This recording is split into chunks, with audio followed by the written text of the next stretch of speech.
La Bible révèle que la fin de toute chose est proche et que Dieu appelle tout homme à pouvoir se réjouir de la seconde venue de Jésus-Christ. L'objectif de cette présentation est de vous préparer à être du nombre de ceux qui gardent les commandements de Dieu et le témoignage, la foi de Jésus-Christ. Allons, afin de commencer, invoquer la présence du Seigneur, et j'invite ceux qui le peuvent à la prière, à se prosterner si c'est possible, et autrement à incliner la tête.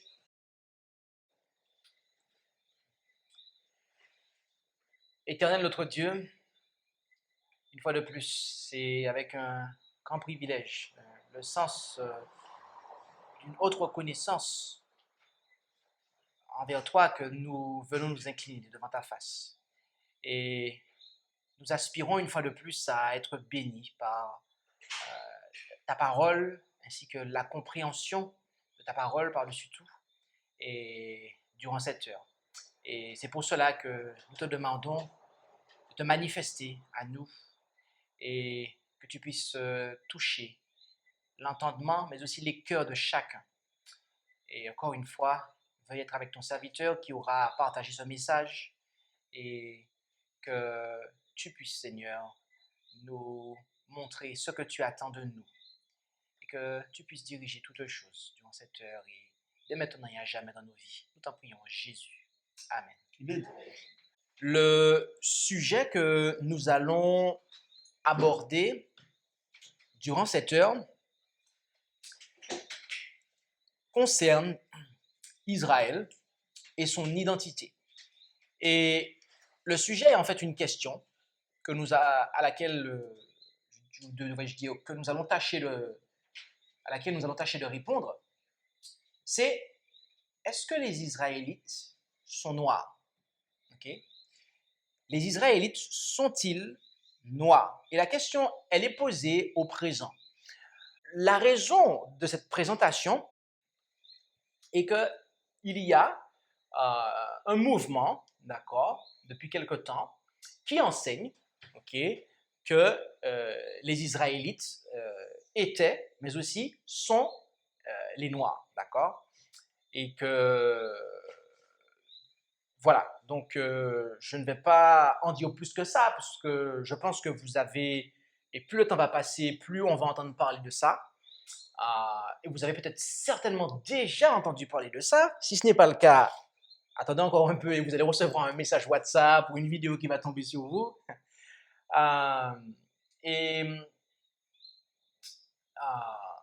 Voilà. Mais avant d'aborder, d'entrer dans le vif du sujet, je tiens d'abord à clarifier un point, d'accord? Vous savez, je suis métisse et il y a une raison à cela. Okay? Si je suis métisse, moi, c'est parce que ma mère est blanche, d'accord, mais que mon père est noir. Okay? Pourquoi comme en Martinique, je prends le temps de dire ça ici? C'est parce que c'est un sujet qui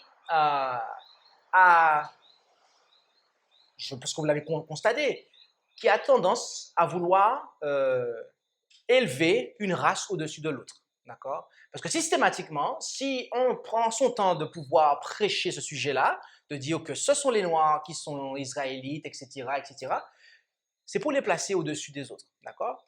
Mais sachez que moi, qui suis métisse, alors si vous êtes noir, comme on peut l'entendre aujourd'hui, vous me considérez peut-être comme un blanc.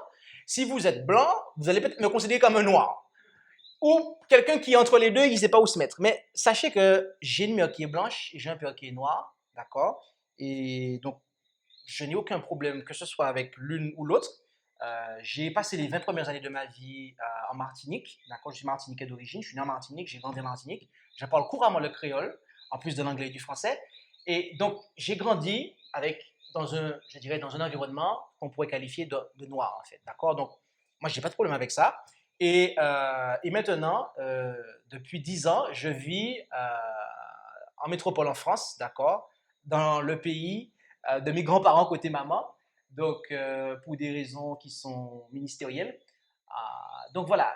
Donc, je dis cela, c'est pour déjà abattre tous les préjugés qui pourraient se présenter, parce que ce n'est pas enfin, malheureusement, c'est une question qui est chargée D'accord? C'est un enseignement qui est chargé de préjugés et, je dirais, de vouloir attribuer une importance à une ethnie plus qu'à une autre. Rentrons maintenant dans le vif du sujet. Et nous allons procéder en deux étapes. La première, l'Ancien Testament, et la deuxième, le Nouveau Testament. Commençons par le commencement avec l'Ancien Testament et très précisément par la généalogie post-diluvienne, c'est-à-dire après le déluge. En Genèse chapitre 6, versets 9 et 10, nous lisons « Voici les descendants de Noé. Noé fut un homme juste, intègre dans son temps. Noé marcha avec Dieu. Et Noé engendra 3 fils, Sem, Cham et Japheth. » D'accord? Et donc, nous avons là les 3 descendants de Noé, d'accord? Et il faut savoir que ce sont ces 3 descendants-là qui sont entrés dans l'arche avec Noé et donc qui en sont sortis. Et on le lit en Genèse chapitre 7, versets 11 à 13.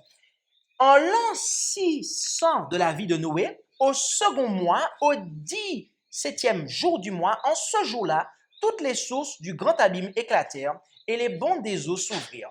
Et la pluie tomba sur la terre 40 jours et 40 nuits. En ce même jour-là, Noé, Sem, Cham et Japheth, fils de Noé, et la femme de Noé, et les 3 femmes de ses fils avec eux, entrèrent dans l'arche. D'accord? Donc, nous avons là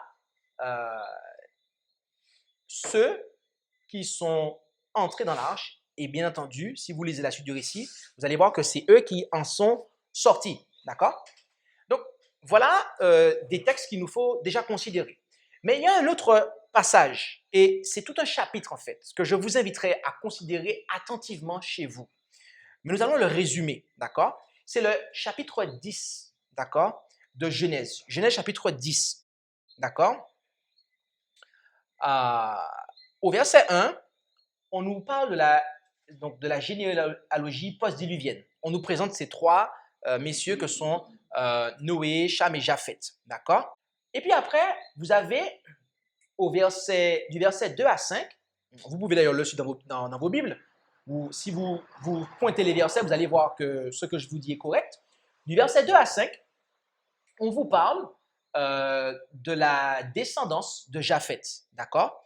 Et les ancêtres, donc Japheth est l'ancêtre des races japhétites, parmi lesquelles se trouvaient donc Madaé, c'est-à-dire les Mèdes, Javan, les Grecs, et plusieurs nations qui vivaient à l'époque de l'Ancien Testament dans ce qui est maintenant l'Asie mineure et le sud de la Russie. D'accord? Donc, voilà ce qu'il en est pour Japheth. D'accord? Maintenant, qu'en est-il de Cham? D'accord? Alors, certains disent Cham, d'autres disent Cam. En fait, en hébreu, c'est Ham, comme en anglais. Bon, je vais dire la prononciation Cham, d'accord? On va partir sur ce principe-là, parce qu'il y a plusieurs prononciations. Hein. Eh bien, on a sa généalogie qui est présentée du verset 6 au verset 20. Et il faut savoir que Cham est l'ancêtre de Cush ou de Cush, qui sont les Éthiopiens, de Mitzraïm, c'est-à-dire les Égyptiens, de Put, les Libyens, d'accord, et Canaan, c'est-à-dire les Cananéens, d'accord. Voilà ce qu'il en est pour Cham, ok.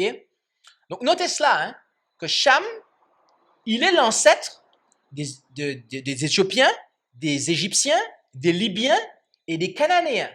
Ok. Bon. Maintenant, Sem, qu'en est-il de lui?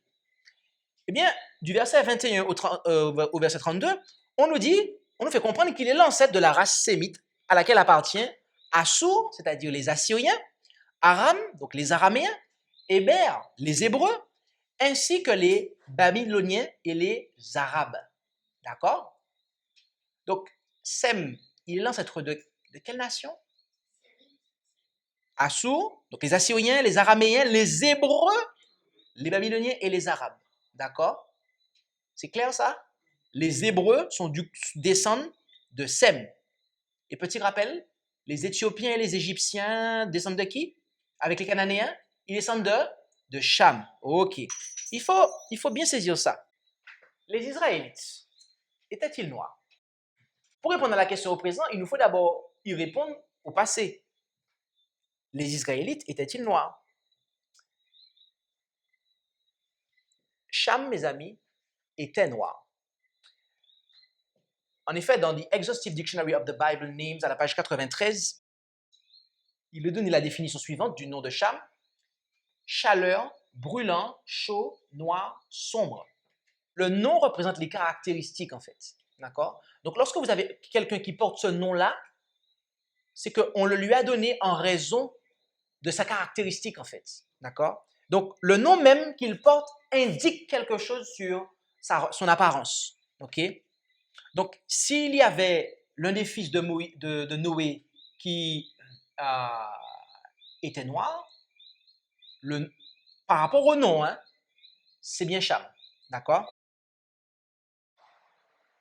D'ailleurs, à ce stade, j'aimerais dire quelque chose, c'est que aujourd'hui, dans le mouvement de les Israélites sont-ils noirs, enfin, les Israélites sont noirs, Israël noir, comme on dit en résumé, eh bien, on va jusqu'à se poser la question comment les Blancs sont apparus. Et vu que d'après cette théorie, Dieu a créé des hommes noirs, en fait, les Blancs viennent d'où, en fait? Ça va jusque-là, en fait. Ça va jusque-là. D'où viennent les hommes blancs? Puisque Dieu a créé des hommes noirs. Alors, les blancs, d'où ça vient? Il y a toutes sortes de théories, bref, se pose plein de questions. Mais en tout cas, là, on a quelqu'un qui porte un nom, d'accord? Et on voit de quoi il s'agit. Donc, Cham était noir, d'après son nom, ok? Abraham, il était quoi? C'était un Hébreu. Et un Hébreu, mes amis, ça descend d'Héber, d'accord? Quand vous prenez Genèse 11, versets 19 à 26, vous avez ici, j'ai souligné les différents, je dirais, les différents points de généalogie. Vous avez Héber qui a engendré Péleg, Péleg a engendré Réhu, Réhu a engendré Sérug, Sérug Nacor, Nacor Taré, et lui-même a engendré Abraham, d'accord? Et encore Nacor et Haran, ok? Donc, nous voyons bien que Abraham est un descendant de Héber. Et Héber, c'est de lui que descendent les Hébreux. Donc, Abraham était un Hébreu. D'accord? Abraham à l'époque. Mais après, il est devenu Abraham. OK? Donc, les Israélites sont des Hébreux car ils descendent d'Abraham. En effet, 2 Corinthiens 11, verset 22. Sont-ils Hébreux, dit Paul? Je le suis aussi. Sont-ils Israélites? Je le suis aussi. Sont-ils la postérité d'Abraham? Je le dis aussi. D'accord? Donc, c'est clair. OK? C'est clair. Quand on parle d'Israël, donc de Jacob, son nom a été transformé en Israël et qui a donné naissance à la nation d'Israël, il s'agit de la descendance des Hébreux et Abraham en fait partie. J'aimerais qu'on s'intéresse maintenant à un personnage dans la Bible, qui est la femme de Moïse. D'accord. Moïse, qui était un Israélite, un Hébreu, et donc un Sémite. Eh bien, il faut savoir que la femme de Moïse, il nous est dit qu'elle était éthiopienne, et donc descendante de Cham. Nombre 12, verset 1. Or, Marie et Aaron parlèrent contre Moïse au sujet de la femme éthiopienne qu'il avait épousée, car il avait pris une femme éthiopienne. D'accord? Il avait pris une femme éthiopienne.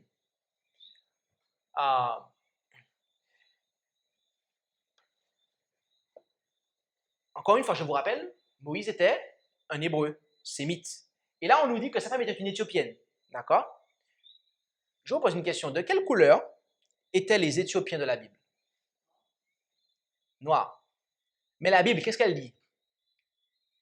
Ok. Jérémie 13, verset 23. L'Éthiopien peut-il changer sa peau et le léopard ses taches?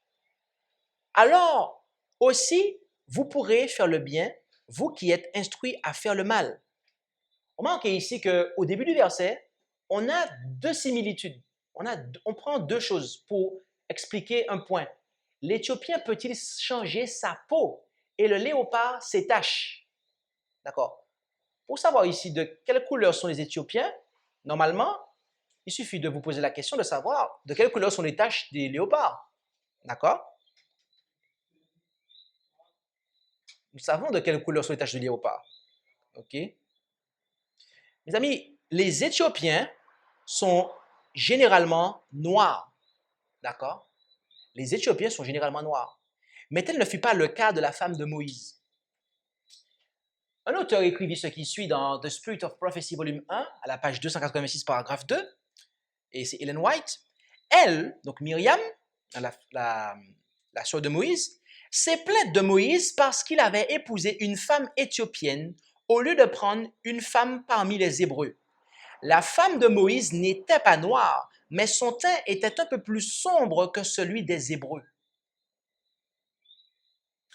Pourquoi l'auteur dit-il cela? C'est parce que, rappelez-vous d'une chose, la femme de Moïse, qui était Séphora, était la fille de certain Jéthro. D'accord? Or, Jéthro était un prêtre de Madian, donc un Madianite, n'est-ce pas? Mais est-ce que vous vous rappelez d'où viennent les Madianites? Qui ont-ils pour ancêtres? Vous le savez? Vous vous en rappelez ou pas? Vous ne vous en rappelez pas. Eh bien, mes amis, il faut savoir que les Madianites, ils descendent, ils descendent d'Abraham, en fait. Ce sont des Sémites. Pourquoi? Lorsque vous remontez la généalogie, vous voyez que Madian a pris naissance de l'union d'Abraham avec Kétura, en fait. D'accord? Sarah est morte à un moment, et après, Abraham a refait sa vie, et il s'est marié, il a eu des enfants avec Kétura, et c'est avec Kétura que Madian est arrivé. D'accord? Donc, Madian, en fait, les Madianites sont des Hébreux, en fait. Et Séphora, qui était la femme de Moïse, est la fille d'un homme qui était Madianite. Donc, le texte nous dit qu'elle est éthiopienne, mais elle vient de Madian, en fait. Donc, la conclusion qu'il y a, c'est que elle a peut-être sa mère qui était éthiopienne et son père était madianite. Et donc, il y a eu peut-être, comme moi, un métissage, en fait. Vous comprenez? Donc, vous avez en face de vous un Martiniquais qui ne ressemblait pas à un Martiniquais. Et pourtant, je suis Martiniquais. Mais je n'ai pas la couleur de peau d'un Martiniquais, je dirais, lambda, normal, puisque mon père qui est Martiniquais a eu des enfants avec ma mère qui est blanche, et donc vous avez des enfants métis et qui pourtant sont martiniquais, d'accord? Eh bien, c'est, je pense, la même chose par rapport à la femme de Moïse. Elle n'était pas noire, bien qu'elle était éthiopienne, mais parce que elle avait certainement le texte ne le précise pas, mais avec les deux informations, on peut supposer que il y avait un métissage. Et c'est ce que la servante nous dit ici. Elle nous dit que la femme de Moïse n'était pas noire, mais son teint était un peu plus sombre que celui des Hébreux. Alors, mes amis, si vous avez quelqu'un qui n'est pas noir, mais qui a le teint un peu plus sombre que celui des Hébreux, je vous pose la question, est-ce que les Hébreux sont noirs? Non, mes amis. Les Hébreux ne peuvent pas être noirs. Vu ce qui nous est dit ici. Et Jésus, de qui est-il descendant?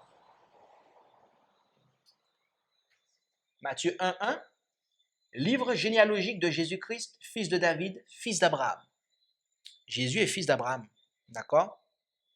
Donc, venir et dire que oui, les Hébreux sont noirs, etc. Et on va même jusqu'à dire que Jésus était noir, d'accord? Je ne vais pas rentrer dans la couleur de peau, quel était le teint, parce qu'en Martinique, après cette présentation-là, il y a une jeune fille qui est venue me demander, pasteur, de quelle couleur Jésus était-il? Est-ce qu'on le sait? J'ai dit, écoute, je ne sais pas. Et en réalité, ce n'est pas ça qui nous intéresse, sa couleur de peau, en fait. Ce n'est pas ça qui devrait nous intéresser. Mais notez déjà ici que cette théorie se base sur un point erroné, d'accord? En voulant établir quelque chose, on part sur un point erroné, d'accord? On tord le texte pour faire dire au texte ce qu'il ne veut pas dire, d'accord? Donc, les Hébreux n'étaient pas noirs, ok? Ils ne descendaient pas d'un homme qui avait cette, je dirais, cette couleur-là, d'accord? Ceux qui étaient foncés de peau, d'accord? C'était les Éthiopiens, d'accord? Qui eux-mêmes, on l'a vu, descendent de Cham, d'accord? Donc, et entre autres avec les Égyptiens, les Libyens, etc. Ok? Donc, voilà les, les descendants, de Cham, d'accord? Mais les Hébreux ne descendent pas de Cham, ils descendent de Sem. Ok? Ok. Il faut savoir que avec cette théorie d'Israël noir, parce qu'elle n'est pas aussi simple que ça, et il y a encore d'autres aspects, c'est que, étant donné que, d'après la théorie Israël est noir, eh bien, on remet en question, eh bien, Canaan, d'accord? Beaucoup de gens qui croient en cette théorie croient que Canaan, la terre promise, c'est pas le Moyen-Orient, mais c'est l'Afrique. C'est l'Afrique. Et c'est pour ça que vous avez le mouvement panafricain, d'accord? C'est le retour en Afrique. Et donc, vous avez des gens qui veulent retourner, ils disent que l'Afrique, c'est le berceau de l'humanité, etc., etc. D'accord? Mais là aussi, il nous faut nous poser la question, où se trouvait Canaan? Il nous faut savoir que l'Égypte, dans la Bible, est le pays de Cham. En effet, dans le psaume 105, versets 23 à 27, il est dit: Alors Israël vint en Égypte, Jacob séjourna au pays de Cham. Dieu fit fort multiplier son peuple et le rendit plus puissant que ses oppresseurs. Puis il changea leur cœur tellement qu'ils haïrent son peuple et agirent perfidement contre ses serviteurs. Il envoya Moïse son serviteur, Aaron qu'il avait élu. Ils opérèrent au milieu d'eux ces prodiges et des miracles dans le pays de Cham. D'accord? Donc, remarquez que là, le pays de Cham, c'est l'Égypte. Et cela nous est confirmé en Psaume 78, verset 51 et Psaume 106, verset 22. D'accord? Donc, quand on parle d'Égypte, il faut savoir que c'est le pays de Cham. D'accord? Au passage, vous savez où se trouve l'Égypte? Alors, je vous le dis, hein, l'Égypte a toujours, et jusqu'à présent, est toujours sur le continent africain. D'accord? C'est clair, hein? L'histoire ne dit pas le contraire. OK? Bon, OK. Donc, Égypte, pays de Cham. D'accord? OK? Mes amis, la mer Rouge est ce qui sépare l'Égypte de Canaan, d'après la Bible. Lévitique 25, verset 38. Je suis l'Éternel votre Dieu qui vous ai fait sortir du pays d'Égypte pour vous donner le pays de Canaan pour être votre Dieu. D'accord? Donc, Dieu les a fait sortir du pays d'Égypte pour leur donner le pays de Canaan. Or, entre les deux, il y a la mer Rouge, d'après ce que dit Hébreu 11, verset 29. Par la foi, ils passèrent par la mer Rouge comme par un lieu sec. Les Égyptiens, ayant tenté le passage, furent submergés. Donc, vous avez l'Égypte qui est en face du pays de Canaan et les deux sont séparés par la mer Rouge. Alors, arrivé ici, avant de faire la conclusion, mais que vous avez sans doute déjà compris, parce que je vois des gens peut-être sourire, c'est que, rappelez-vous que Cham est l'ancêtre des Éthiopiens, des Égyptiens, mais aussi des Cananéens. OK? Donc, quand on dit le pays de Cham, il faut comprendre que ce n'est pas que l'Égypte, d'accord? Vous allez le comprendre plus tard. Le pays de Cham s'étendait aussi là où se trouvait Canaan, en fait, d'accord? Mais les Cananéens, d'accord, se trouvaient de l'autre côté, en fait, OK? Comme on va le voir. Mes amis, si la mer Rouge est ce qui sépare le pays de Cham, l'Égypte, d'avec la Canaan terrestre, la Canaan terrestre ne peut pas être l'Afrique, en fait. C'est juste logique, en fait. Pour arriver à une conclusion, à une telle conclusion et dire que, ah oui, l'Afrique, c'est la Canaan, c'est la terre que Dieu a promis, etc. Mes amis, il faut juste avoir, je pense, de très mauvaises bases en géographie et avoir, je pense, beaucoup d'orgueil et pour dire ça, en fait. Ça n'a juste pas de sens, mes amis. Je vous le dis avec beaucoup d'humilité, mais ça n'a pas de sens de dire ça. C'est pas consistant, cohérent, en fait. On ne peut pas dire ça, d'accord? L'Égypte a toujours été et est toujours en Afrique. Et les enfants d'Israël, pour arriver en Canaan terrestre, ils ont dû traverser la mer Rouge. Donc, si vous laissez derrière vous l'Afrique et que vous traversez la mer Rouge, vous vous trouvez où? Au Moyen-Orient, mes amis. Au Moyen-Orient, tout simplement. En Palestine, si vous préférez. Et voilà une image qui clarifie un peu. Ici, vous avez eh bien, l'Égypte ici, en fait. Mais Ham ou Cham, il avait tous ses descendants qui venaient ici, en fait. Et on le voit, les Cananéens, ils étaient là, en fait. Les Cananéens qui descendent de Cham, en fait. D'accord? Mais les Égyptiens, eux, ils étaient ici, en fait. Donc, l'Égypte était appelée le pays de Cham, d'accord? Mais les descendants de Cham étaient aussi de l'autre côté de la mer Rouge, en fait. D'accord? Ok, donc ça, c'est la répartition. Vous avez Cham ici, Sem plus haut et Japheth beaucoup plus au nord. D'accord?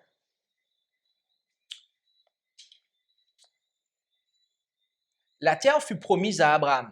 En Genèse 17, verset 8, il est dit, « Et je donnerai à toi et à ta postérité après toi le pays où tu séjournes, tout le pays de Canaan en possession perpétuelle, et je serai leur Dieu. » D'accord? Donc Dieu avait promis de donner à Abraham et à sa descendance en possession perpétuelle le pays de Canaan.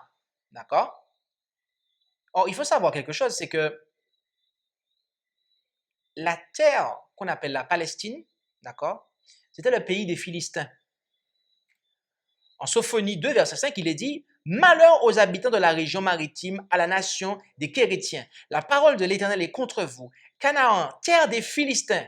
Ok, je te détruirai jusqu'à n'avoir plus d'habitants. » Notez ici que Philistin vient de l'hébreu Pélisti. D'accord? Notez cela. Maintenant, lisons Exode 15, verset 14. Les peuples l'entendent et ils tremblent. L'effroi saisit les habitants de la Palestine. Et là, le terme hébreu, c'est Péléchet. Donc, vous avez Pélisti, qui est à la base de Philistin, et Péléchet, qui est à la base de Palestine. Ok? Vous voyez que ce sont des mots qui se ressemblent, en fait. Donc, la Palestine porte ce nom parce que c'était le pays des Philistins, mes amis. C'était le pays des Philistins. Or, quand les enfants d'Israël ont traversé la mer Rouge et qu'ils ont quitté l'Égypte, ils ont traversé la mer Rouge, ils sont arrivés dans le pays de Canaan, quelles sont les nations qu'ils ont chassées? Notamment, parmi eux, qu'est-ce qu'il y avait? Il y avait les Philistins. Donc, c'est pour ça que le Moyen-Orient, là, la terre que vous avez, qu'on a vu tout à l'heure sur la carte, on appelle cela la Palestine, d'accord? Puisque c'est la nation païenne la plus renommée de ce temps-là, en fait, d'accord? Et concernant les limites de Canaan, d'accord? On va plus loin. Il nous en est parlé en Genèse 10, verset 19. Et la limite des Cananéens fut depuis Sidon, en venant vers Guérar jusqu'à Gaza, en venant vers Sodome, Gomorrhe, Adma et Tseboïm jusqu'à Lécha. Comment traduire ça concrètement sur une carte? Ah ben, quand vous suivez les deux bouts des flèches, vous avez Sidon ici et vous avez Gaza ici. D'accord? Là, vous avez la Galilée, la Samarie, ok? Et une deuxième carte qui vous donne Guérar et la possible location de Sodome, Gomorrhe, Zéboïm et Adma, ici en fait. Donc la Palestine, c'est tout ça. C'est tout ça en fait. Tout ça. Tout ça. Pas la Palestine. La Canaan, excusez-moi. Parce que la Palestine, c'est bien plus grand. Mais Canaan, ok, Canaan, en Genèse 10, verset 19, il est dit, et les limites des Cananéens, d'accord, fut depuis Sidon, en venant vers Guérar, jusqu'à Gaza, en venant vers Sodome, Gomorrhe, etc. Donc c'est tout ça en fait. Tac, ça remonte ici, là, etc., etc. D'accord? Donc vous avez tout ce qui est la Canaan et on pourrait aussi incorporer la Palestine dedans. Ok? Et je ne sais pas, arrivé ici, ce que vous pouvez penser. Peut-être que vous pouvez croire dans le retour de Jésus, dans l'observation de la loi de Dieu, croire que Dieu a donné aussi le don de prophétie en ces derniers temps, et ne pas être d'accord avec ça. Mais j'aimerais vous partager une déclaration de la messagère du Seigneur, qui va dans le même sens que ce que nous avons dit jusqu'ici. Prophète et roi, page 305, paragraphe 1. non satisfait de la purification totale du royaume de Juda, le jeune monarque, donc il s'agit de Josias, étendit son œuvre aux parties de la Palestine, jadis occupée par les 10 tribus d'Israël, au faible reste qui leur avait survécu. Donc Josias a vécu après l'arrivée en terre promise par Josué, et elle parle ici, donc, que ce soit dans le français comme dans l'anglais, de la Palestine, d'accord? Palestine, ok? Donc, il est clair que, mes amis, on a vu ce qu'il en est pour l'Israël, on a vu ce qu'il en est aussi pour la terre promise. Ce n'est pas quelque chose qui est lié à l'Afrique, mes amis, d'accord? Je suis désolé de vous le dire, mais ce sont des faits bibliques. Rentrons maintenant dans le Nouveau Testament pour voir ce qu'il en est. Il nous faut savoir, tout d'abord, quand on est dans le Nouveau Testament, c'est que tous les descendants d'Israël ne sont pas israélites. Je veux dire, physiquement parlant, au niveau de la chair. Tous les descendants d'Israël de Jacob, ok, ne sont pas tous israélites. Ok. Paul nous en parle en Romains 9, versets 6 à 10. Ce n'est pas que la parole de Dieu ait failli, car tous ceux qui descendent d'Israël ne sont pas d'Israël. Et pour être la postérité d'Abraham, ils ne sont pas tous ses enfants. Mais il est dit, en Isaac sera une postérité de ton nom, c'est-à-dire que ce ne sont pas les enfants de la chair qui sont enfants de Dieu, mais ce sont les enfants de la promesse qui sont réputés être la postérité. Donc, Paul est clair ici. Dieu avait fait une promesse et il avait dit que c'est en lui que sera ta postérité. En lui, en Isaac. Et on sait ce qui s'est passé. Abraham malheureusement, il a commis adultère, il a fait un enfant avec Agar, Ismaël. Et est-ce que Ismaël était l'enfant de la promesse? Non, mes amis, non. C'est pas parce que, je dirais, physiquement parlant, Sarah était mieux que Agar. C'est pas ça. Mais c'est que la promesse avait été faite à Abraham et à Sarah. Il lui avait dit, ta femme aura un enfant. Mais ils n'y ont pas cru. Et donc, Abraham a fait ses propres œuvres. Et Sarah l'y a poussé. Et donc, il est allé voir une autre femme, il a eu un enfant, mais ce n'était pas le plan de Dieu. Donc, on voit que c'est vraiment selon la promesse de Dieu. Là, ce n'est pas la question de descendance. Si c'était la descendance, mes amis, alors, eh bien, du côté d'Ismaël aussi, ils auraient pu être israélites. Ils auraient pu être d'Israël, mais ce n'est pas le cas. D'accord? Ce sont ceux qui ont la foi qui sont israélites, c'est-à-dire enfants d'Abraham. En Galates 3, versets 7 à 9, il nous est dit, sachez donc que ceux qui ont la foi sont les enfants d'Abraham. Aussi, l'Écriture prévoyant que Dieu justifierait les gentils par la foi, a évangélisé par avance à Abraham en lui disant, toutes les nations seront bénies en toi. C'est pourquoi ceux qui croient sont bénis avec Abraham qui a cru. Voyez-vous, c'est ceux qui ont la foi. Là, il ne s'agit pas de ta descendance. Ce n'est pas ta descendance qui détermine si tu es d'Israël ou pas. Ce n'est pas ta couleur de peau, là. Là, on n'est plus à ce niveau-là. C'est pour ça que je disais tout à l'heure que la couleur de peau de Jésus ne nous intéresse pas. Qu'il soit blanc comme un mur, ou blanc, beige comme moi, ou je ne sais pas, peut-être même un peu plus foncé que moi. En fait, ça ne nous intéresse pas, en fait. C'est pas ça qui nous intéresse sur le Nouveau Testament, en fait. La couleur de peau, c'est pas ça le truc, en fait. C'est la foi que nous avons. C'est ça, en fait. D'accord? Et Jésus-Christ, mes amis, est la postérité d'Abraham en qui ont été faites les promesses. En effet, en Galates 3, versets 13 à 16, nous lisons « Christ nous a rachetés de la malédiction de la loi, quand il a été fait malédiction pour nous. Car il est écrit « Maudit est quiconque est pendu au bois » afin que la bénédiction d'Abraham se répandît sous les gentils par Jésus-Christ et que nous reçussions par la foi l'Esprit qui avait été promis. Frères, je parle à la manière des hommes. Lorsque le contrat a été confirmé par un homme, personne ne le casse ou n'y ajoute rien. Or, les promesses ont été faites à Abraham et à sa postérité, et il n'est pas dit « et à ses postérités », comme s'il s'agissait de plusieurs, mais comme d'une seule, et à ta postérité qui est Christ. Donc la postérité dont il est parlé ici, c'est Christ en fait. C'est Christ. C'est en lui qu'ont été faites les promesses. Et mes amis, tous ceux qui ont la foi en Jésus-Christ sont enfants d'Abraham, c'est-à-dire enfants de Dieu. Oui, Galates 3, versets 26 à 29. Car vous êtes tous enfants de Dieu par la foi en Jésus-Christ. Il ne dit pas, car vous qui êtes de telle couleur de peau, vous êtes tous enfants. Non, non, c'est pas ça. C'est pas ça. Non, non, non, non. Non, mes amis. Non, non, non, non. C'est pas ça. Car vous êtes tous enfants de Dieu par la foi en Jésus-Christ. Verset 27. Car vous tous qui avez été baptisés en Christ, est-ce qu'il dit vous tous les noirs qui ont été baptisés en Christ? Ou vous tous les blancs qui êtes baptisés en Christ? Non. Il dit vous tous qui êtes baptisés en Christ, vous avez revêtu Christ.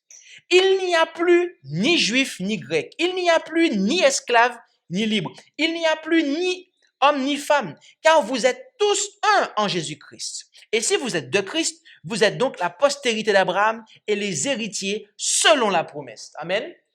C'est en Jésus-Christ, mes amis, que nous sommes de la postérité d'Abraham et les héritiers de la promesse.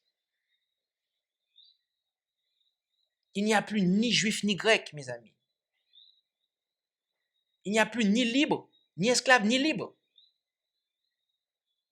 Il n'y a plus ni homme ni femme. Et c'est intéressant de faire de rapprocher cela. Quand il dit ni homme ni femme, parce qu'il faut savoir que à cette époque-là, et dans certaines civilisations, les femmes en fait étaient considérées comme des êtres qui n'avaient pas de conscience. Les hommes avaient droit de vie ou de mort sur leurs femmes. Et c'était la même chose aussi par rapport aux esclaves. Ceux qui étaient libres, qui avaient des esclaves, pareil, ils considéraient que les esclaves n'avaient pas de conscience, qu'ils avaient droit de vie ou de mort sur eux. Pareil pour les juifs. Ils considéraient que les Grecs, c'était une espèce, oh, les païens, on ne veut pas d'eux. Mais en Jésus-Christ, mes amis, tout ça disparaît. Toutes ces barrières que Satan a mis disparaissent, n'ont plus lieu d'être. Et j'apprécie beaucoup cette déclaration dans Message choisi, volume 2, page 546, paragraphe 1. Quand un pécheur se convertit, il reçoit le Saint-Esprit qui fait de lui un enfant de Dieu et le prépare à occuper une place parmi les rachetés et les troupes angéliques. Il devient co-héritier du Christ. Tout membre de la famille humaine qui se donne au Christ, qui écoute la vérité et lui obéit, devient membre de la même famille. Qu'il soit ignorant ou instruit, riche ou pauvre, païen ou esclave, blanc ou noir, Jésus a payé le prix de son âme. S'il croit en Christ, il est purifié par son sang. D'accord? Le nom du noir est inscrit dans le livre de vie à côté du nom du blanc. Tous sont un en Christ. Naissance, situation, nationalité ou couleur ne saurait ennoblir ou dégrader un homme. C'est le caractère qui fait l'homme. Si un Peau-Rouge, un Chinois ou un Africain donne son cœur à Dieu avec foi et obéissance, Jésus l'aime, quelle que soit sa couleur. Il l'appelle son frère bien-aimé, mes amis. Bien-aimé. Son frère bien-aimé. Et mes amis, Jésus était israélite. D'accord? Et nous pouvons tous, que nous soyons Peau-Rouge, Indien, Chabin, Blanc, Noir, quelle que soit ta couleur de peau, mon frère, ma soeur, si tu acceptes Jésus, tu deviens un Israélite. Amen. J'aimerais que nous considérions maintenant le rassemblement final d'Israël à la fin des temps. D'accord? Car beaucoup, là aussi, ont achoppé sur certains textes et ont fait des interprétations farfelues à l'égard d'Israël noir, notamment avec les textes que nous allons voir. Apocalypse 7, verset 4, nous parle d'un scellement. Et il est dit, et j'entendis le nombre de ceux qui avaient été marqués, 144 000 marqués d'entre toutes les tribus des enfants d'Israël. Le texte précise qu'il y a 144 000 qui ont été marqués d'entre toutes les tribus d'Israël, 12 000 par tribu. D'accord? Et là, comme il est dit d'Israël, et qu'après ce verset-là, on nous présente un peuple qu'on ne peut pas dénombrer, de toute nation, tribu, langue et peuple, tout du moins après le scellement, on nous parle d'une grande foule. Eh bien, les partisans de cette théorie ont dit, ah ben là, regardez, les 144 000, voilà, c'est une sélection, c'est très précis, mais ça n'a pas, encore une fois, c'est vraiment une interprétation volontaire et humaine, d'accord, que d'arriver à dire que les 144 000 qui sont là seront 144 000 noirs. Déjà, je pense qu'il y a beaucoup plus à l'heure actuelle que de 144 000 noirs sur la Terre. Et même dans la Caraïbe. Même dans la Caraïbe, je vous dis. Et qu'en Martinique, il y a 400 000 habitants. Alors, vous allez me dire, oui, mais il faut qu'ils soient croyants. Mes amis, ça ne tient pas la route. Et nous allons voir pourquoi ça ne tient pas la route. Le message du scellement est celui qui est présenté en Apocalypse 14, versets 9 à 12. Le message qui scelle les 144 000. Apocalypse 14, 9 à 12. Et un troisième ange les suivit en disant d'une voix forte, si quelqu'un adore la bête et son image, et s'il en prend la marque au front ou à la main, il boira aussi du vin de la colère de Dieu, du vin pur préparé dans la coupe de sa colère, et il sera tourmenté dans le feu et le soufre en présence des saints anges et de l'agneau. Et la fumée de leur tourment montera au siècle des siècles, et ils n'auront aucun repos, ni le jour, ni la nuit, ceux qui auront adoré la bête et son image, et quiconque aura pris la marque de son nom. C'est ici la patience des saints, ce sont ici ceux qui gardent les commandements de Dieu et la foi de Jésus.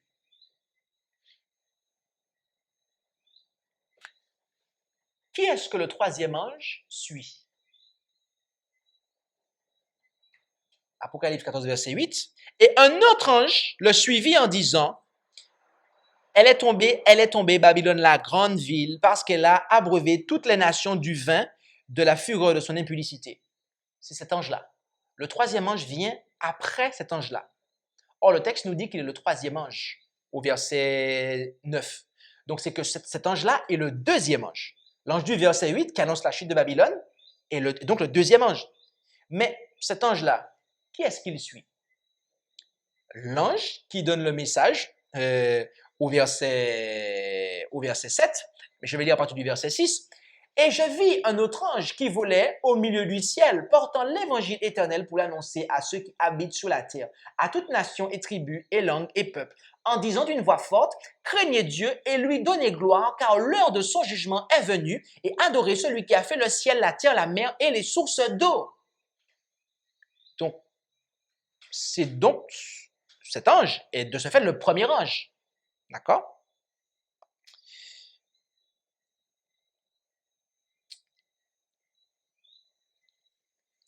Notez une chose, c'est que cet ange, qui est le premier ange, il délivre son message à ceux qui habitent sur la terre, à toute nation et tribu et langue et peuple, n'est-ce pas? Je reprends, hein? Le premier ange,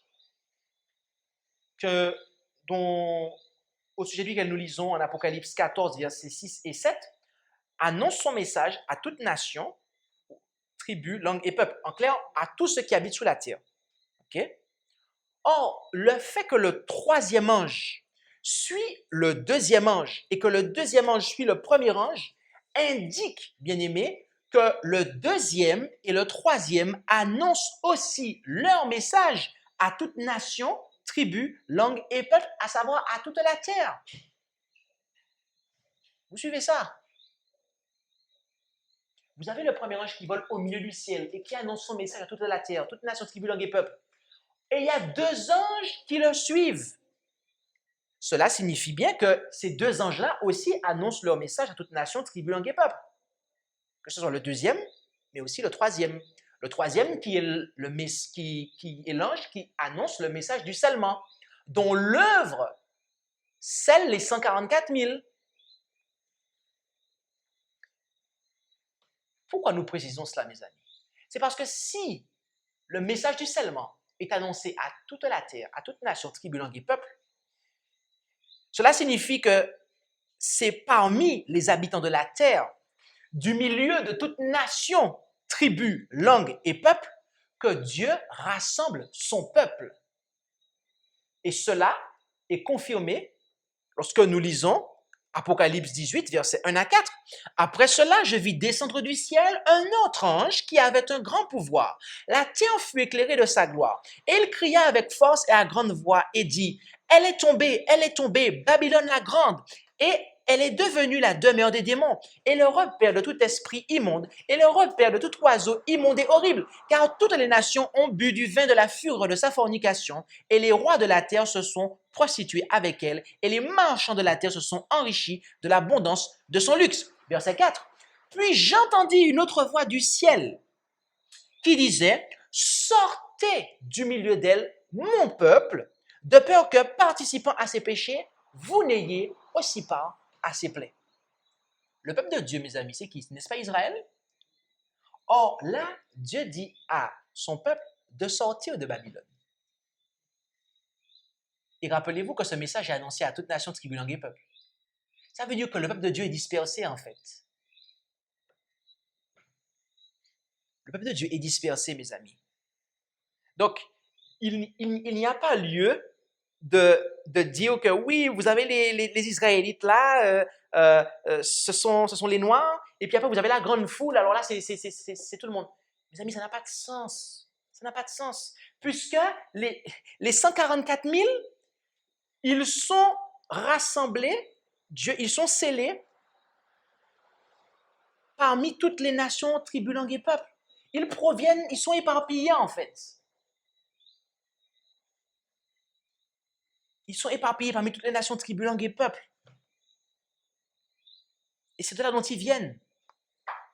Donc, il ne s'agit pas, en fait, d'une quelconque appartenance ethnique, nationale ou couleur de peau, en fait.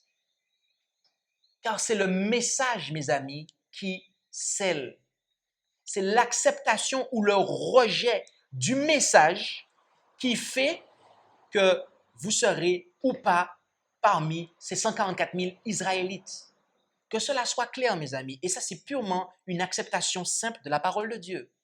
C'est notre acceptation ou notre refus du message annoncé par le troisième ange qui déterminera si nous allons faire partie ou pas de ces 144 000 Israélites, mes amis. Ce n'est pas notre couleur de peau ou je ne sais quelle autre chose, mes amis. C'est la réponse que nous allons donner au dernier message que Dieu envoie à l'humanité.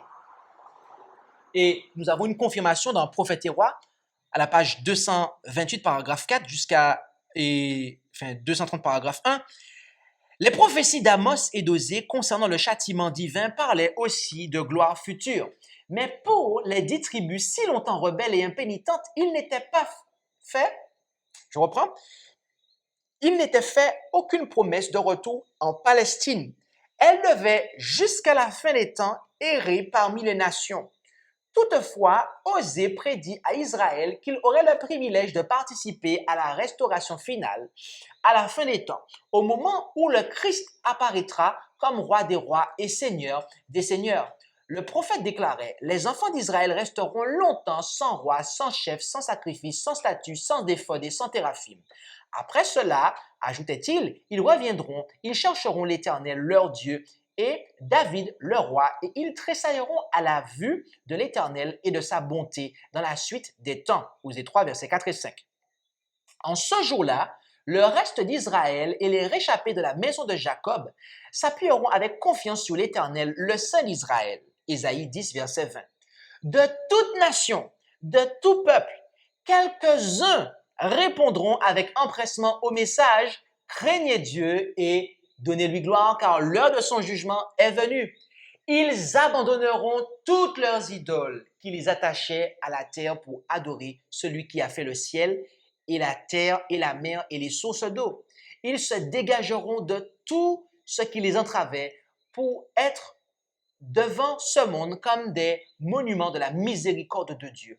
Obéissant à la loi de Dieu, ils seront reconnus des anges et des hommes comme ceux qui sont restés fidèles au commandement de Dieu et à la foi de Jésus. Apocalypse 14, versets 6, 7 et 12, mes amis. Voyez-vous, ici c'est clair. Le témoignage de Jésus, quel esprit de prophétie, et nous croyons qu'il a été manifesté dans le ministère de la servante du Seigneur, Ellen G. White, va dans le même sens que ce que nous avons dit en fait. les 10 tribus n'allaient pas être rassemblées, en fait. D'accord? Par contre, ce qui allait se passer, c'est que ce sont celles et ceux qui vont accepter le message. D'accord? C'est là qu'il y a à nouveau un rassemblement du peuple d'Israël. Mais remarquez que c'est l'acceptation ou le rejet du message qui détermine si on fait partie ou pas, en fait. D'accord? Dieu n'a jamais promis de restaurer, d'accord, l'ethnie, des 10 tribus physiques. Voilà, toi, tu as ta descendance et que tous les descendants allaient être. C'est pas ça, mes amis. Là, il s'agit du message. C'est celles et ceux qui acceptent de garder les commandements de Dieu, la foi de Jésus, à savoir d'abandonner leur idole, d'accord, et de s'attacher à Dieu. C'est ça qui va déterminer les choses, mes amis. Si nous sommes vraiment des enfants d'Abraham, nous devons faire comme Abraham. Lorsqu'on croit à la théorie d'Israël noir, on est aussi attaché à certains lieux. Il y a le mouvement panafricain, retourner en Afrique, c'est là le berceau de l'humanité, c'est là qu'il faut revenir. En fait, c'est très terre à terre tout ça. D'ailleurs, ce mouvement d'Israël noir, c'est très politique. Ça se rattache à tout ce qui est Martin Luther King, Nelson Mandela, et voilà, j'ai oublié un nom d'ailleurs.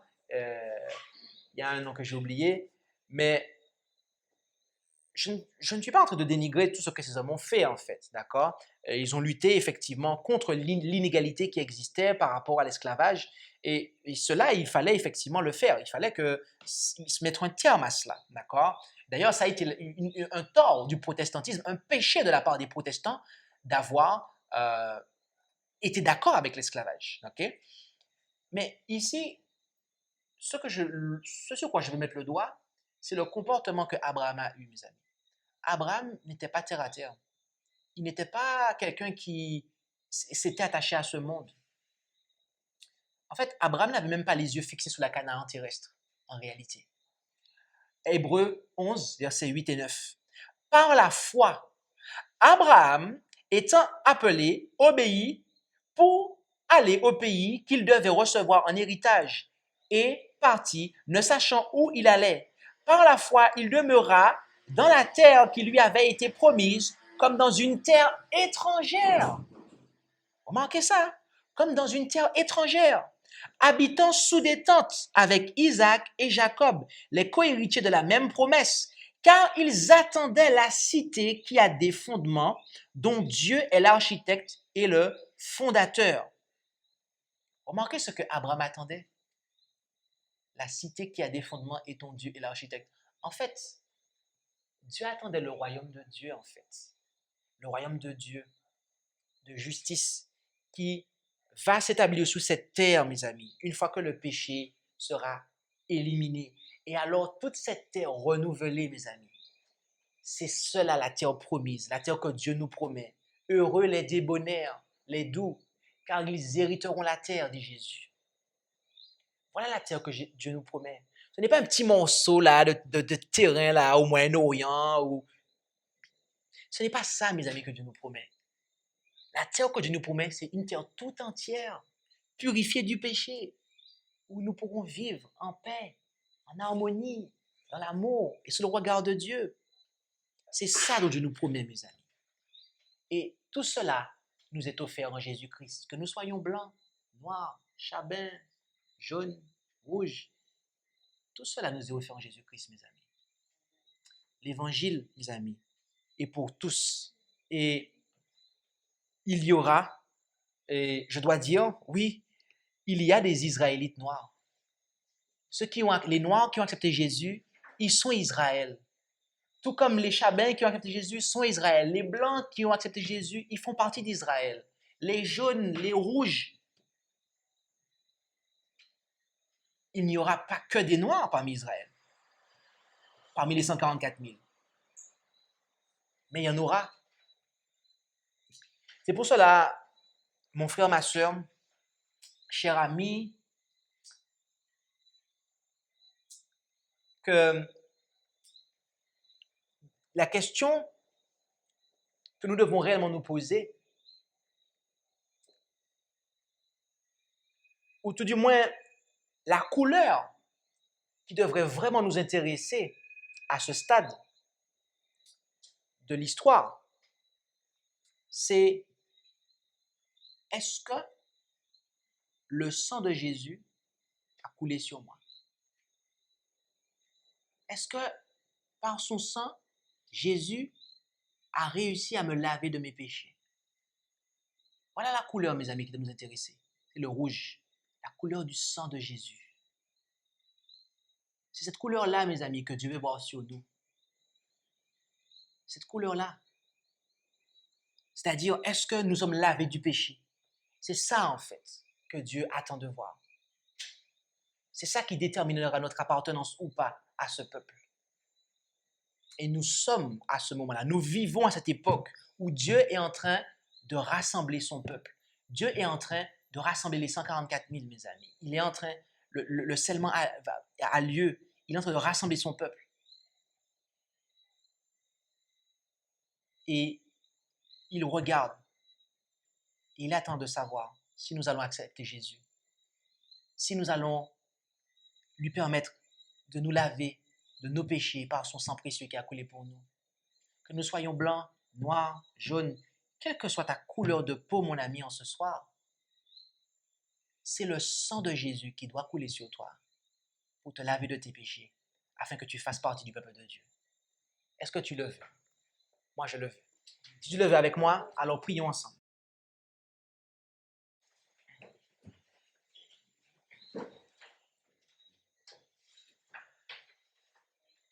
Notre Dieu, notre Père, nous te remercions pour ta bonté envers nous. Merci de ce que tu nous as donné Jésus, ton Fils, qui a versé son sang à la croix pour chacun d'entre nous.